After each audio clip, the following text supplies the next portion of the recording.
Merci d'avoir répondu en masse à l'appel de l'intersyndicale départementale pour cette nouvelle journée de grève et de manifestation. À Nancy, comme partout dans le pays, la retraite à 64 ans, c'est toujours non. Le gouvernement peut raconter ce qu'il veut, peut employer la méthode qu'il veut, peut faire des heures et des heures de pédagogie. Nous lui répondons tous ensemble et d'une seule voix. Pas une minute, pas une heure, pas un jour, pas un mois, pas une année de plus au boulot. Alors quel est le problème ? 12 malheureux milliards selon le Conseil d'orientation des retraites. Ça tombe bien, on sait où les trouver. Oui, il est possible de trouver 12 milliards de déficit à horizon 2027, sans pourrir la vie des gens. Voici quelques exemples. Respectons la loi. Mettons fin aux 28% d'écart de salaire entre les femmes et les hommes. Et ça fait 9 milliards de cotisations supplémentaires. Augmentons les salaires. 5% dans le privé et dans le public. C'est presque 11 milliards de cotisations supplémentaires. Et 5%, vu le niveau de l'inflation, c'est pas cher payé. Faisons cotiser les dividendes. 80 milliards en 2022. Si on appliquait le même taux de cotisation que sur les salaires, voilà 24 milliards de cotisations supplémentaires. Augmentons les cotisations de 0,8%. C'est exactement ce qu'il manque. En moyenne, cela fait 8,25 € pour les salariés, 8,25 € pour les patrons, pour s'éviter 2 ans de plus au boulot.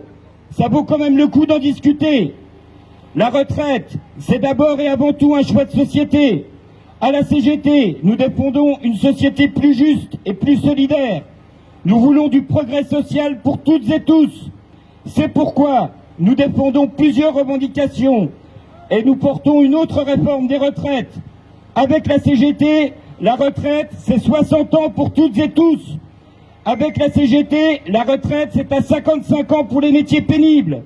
Avec la CGT, les années d'études comptent dans le calcul des annuités. Avec la CGT, on calcule sa retraite sur les 10 meilleures années dans le privé. Avec la CGT, le taux de remplacement est de 75% minimum et pas une pension inférieure à 2 000 €. Oui, c'est possible de faire reculer le gouvernement. Oui, c'est possible de gagner sur nos revendications. Ça ne dépend que de nous, de notre capacité à nous mobiliser, de notre capacité à gagner la grève et sa reconduction d'un jour sur l'autre. C'est pourquoi la CGT appelle à la tenue d'assemblée générale, partout où cela est possible, et de débattre avec les salariés des modalités d'action pour gagner. Et parmi les modalités, posons la question de la grève reconductible. Le mouvement social actuel est puissant, et c'est à chacune et chacun d'entre nous de le renforcer. Après cette manifestation, et pour préparer la prochaine du 11 février, prenez le temps d'échanger avec les collègues, la famille, les amis. Dites-leur de venir, que ça vaut le coup, que ça vaut la peine de se mobiliser. Face à nous, le gouvernement est de moins en moins serein. Il utilisera tous les moyens pour arriver à ses fins. Le gouvernement a bien compris qu'au-delà de la question des retraites, il s'agissait de mettre sur la table la question de la répartition des richesses.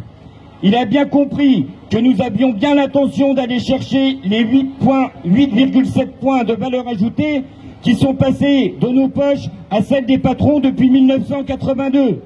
Il a bien compris que 200 milliards d'aides publiques aux entreprises chaque année, ça suffit. Il a bien compris que nous ne travaillerons pas 2 ans de plus pour payer ces cadeaux aux plus riches et aux entreprises. Camarades, c'est tous ensemble, unis et solidaires, que nous ferons reculer le gouvernement et gagnerons une réforme plus juste et plus solidaire. On ne lâche rien, bonne suite de manifestations.